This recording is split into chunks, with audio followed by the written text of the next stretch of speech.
Could you repeat it again? Touchdown confirmed. Official landing time 10:46 p.m. Central Time.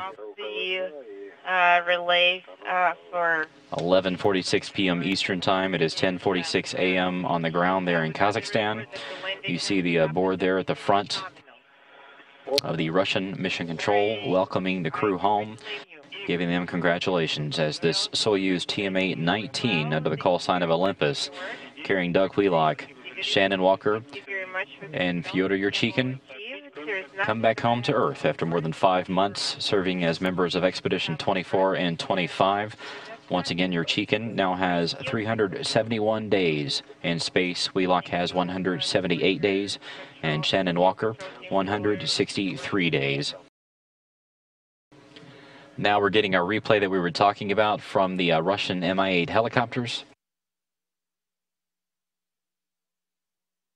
This should give us some good views of the Soyuz as it descended down to the steppes of Kazakhstan. Once again, our landing took place at 10:46 p.m. Central Time.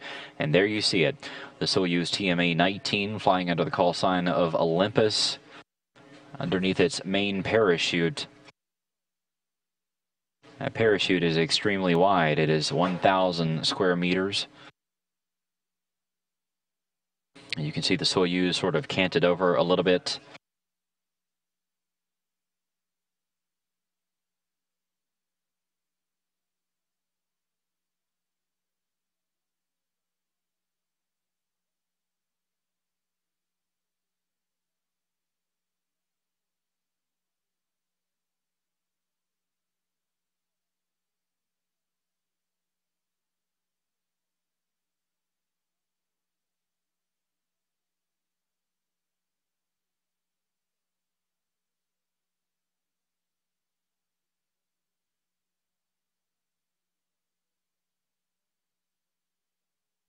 And there's a shot after the Soyuz was down on the ground and the parachute had followed it.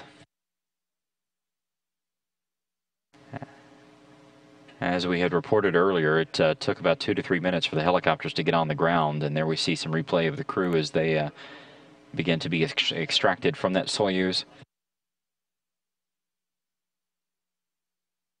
As Rob Navius had reported, this Soyuz had very little charring on the outside of it. You can see it there. There's always some sort of a black charring on the Soyuz after they suffer through the heat of re-entry, but this one is not nearly as much as they typically are.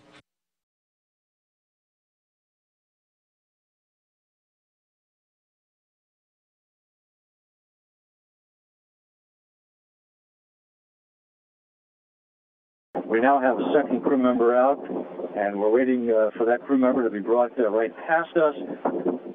And let's see. This is going to be Shannon Walker.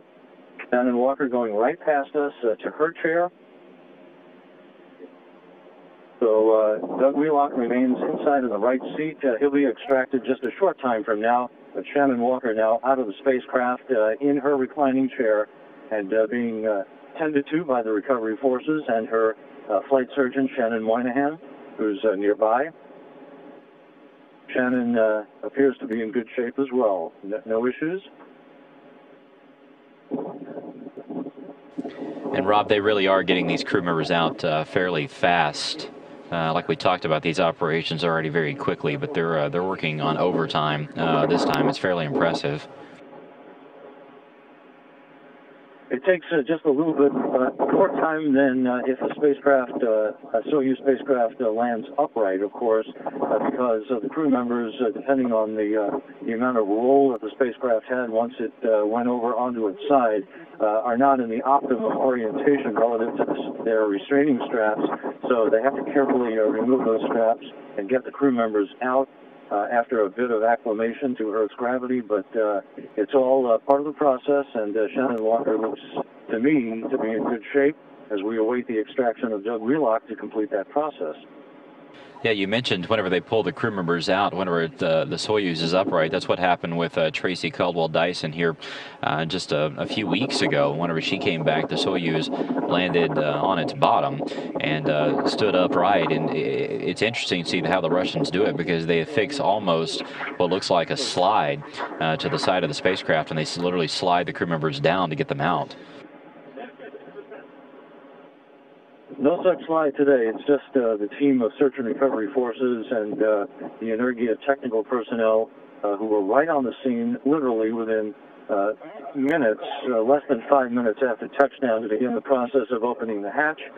Shannon Walker has been given her bouquet of flowers. She's flashing a broad smile. We hope you're seeing those images on the screen. Yeah, we see her. She's holding the flowers there in what looks like her left hand, and talking with all the different team members around her.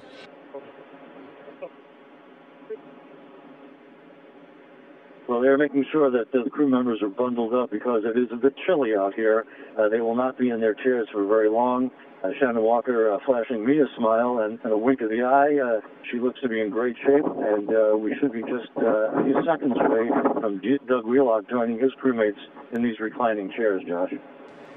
And Rob, as you continue to give us the report there on the ground, people will notice, whenever these crew members get out of this Soyuz, they've been up in space for more than 5 months. You will notice that they keep their heads very, very still. The reason for that, obviously, is because their bodies and their inner ears are not quite used to the gravity yet, so they keep their heads still so they don't get dizzy or get lightheaded or anything like that. So that is why you see the crew members sitting fairly still as they sit there in those reclining chairs. Well, that is part of the protocol, of course, and the condition that they return to Earth in is also part of the testimony to the incredible array of exercise equipment that exists up on the International Space Station.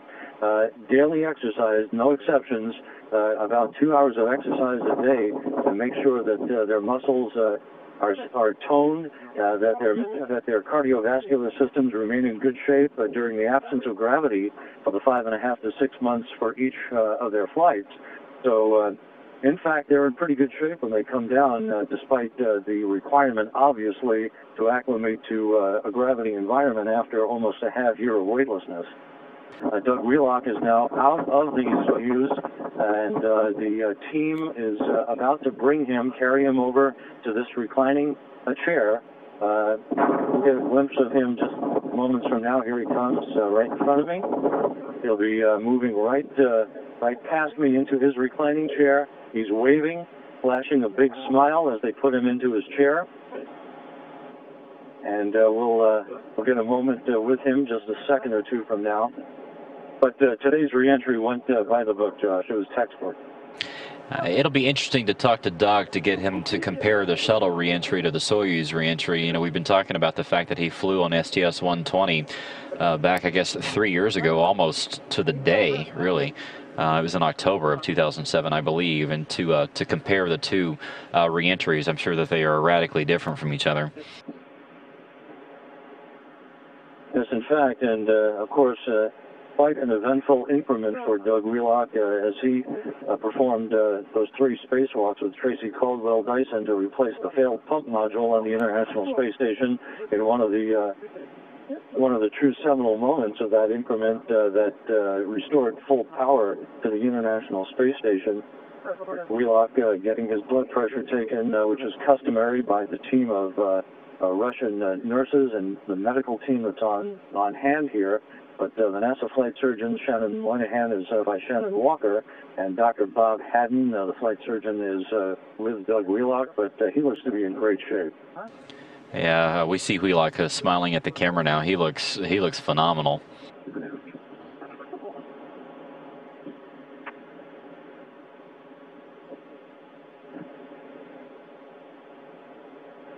Well, we'll stand by here with you, Josh, while we enjoy the view of the 3 crew members. But Expedition 25, which began on the cusp of summer with a mid-June launch from the Baikonur Cosmodrome in Kazakhstan, ends in flawless fashion on the cusp of winter here on the north central steppe of Kazakhstan with a bullseye landing by the Soyuz TMA-19. Now, Rob, as we were talking about a few minutes ago, you came down on the media helicopter, the one that had NASA chief photographer Bill Ingalls and the rest of the media that are covering this launch.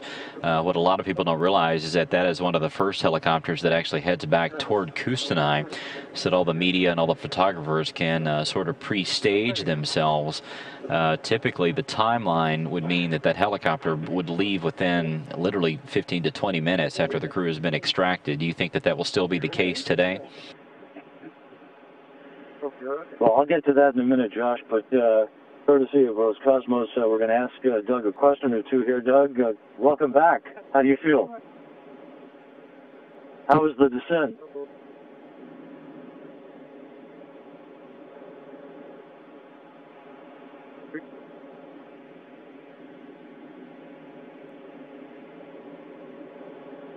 How did the station look as you undocked? Yeah. We were able to wait when you raise the right attitude.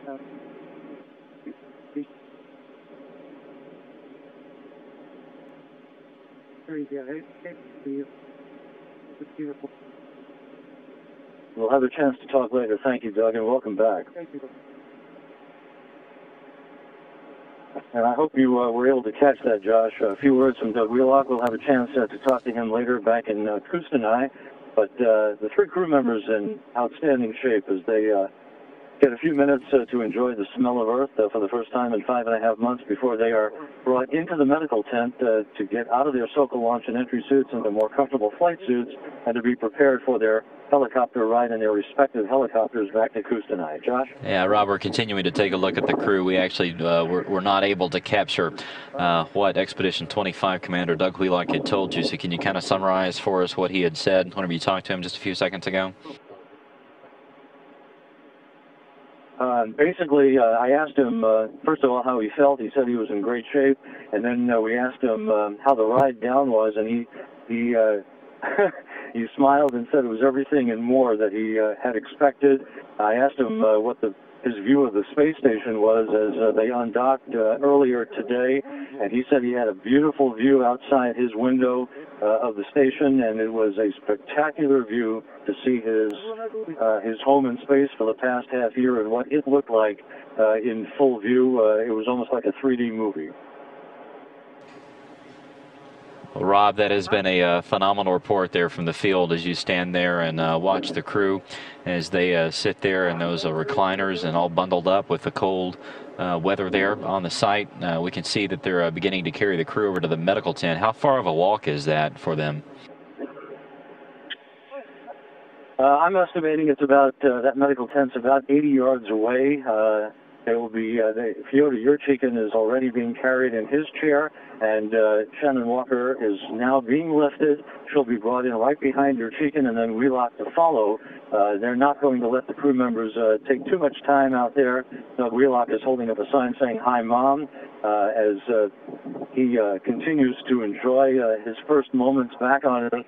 But all three crew members will be back in the medical tent a short time from now, and we expect to be airborne back to Kustanai within the hour as this recovery process continues in flawless fashion. Josh?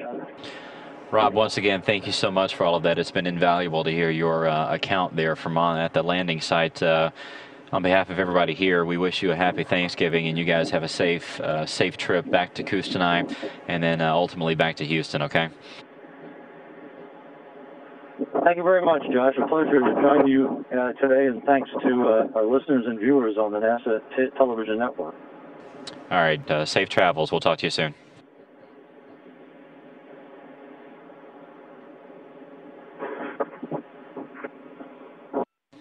Once again, that was a NASA Public Affairs Officer, Rob Navius, who is there with the landing team on site. This Soyuz TMA-19, the recovery process continues. They're in the process of moving all three of the crew members over to the medical tent. This is a large orange inflatable tent that is just a few yards away from the capsule itself. As Rob and I were talking about, the Russians make a very quick work of all this, but especially whenever the weather is like it is and it's very cold, they want to get the crew members off into the warmer environments of that medical tent fairly quickly. Once again, our official times tonight. The hatches were closed at 4:14 p.m. Central Time. The undocking took place at 7:23 p.m. Central Time. The deorbit burn began at 9:55. It wrapped up at 9:59. And then our landing took place at 10:46 p.m. Central Time, wrapping up a fairly smooth re-entry and landing by these two astronauts and cosmonaut.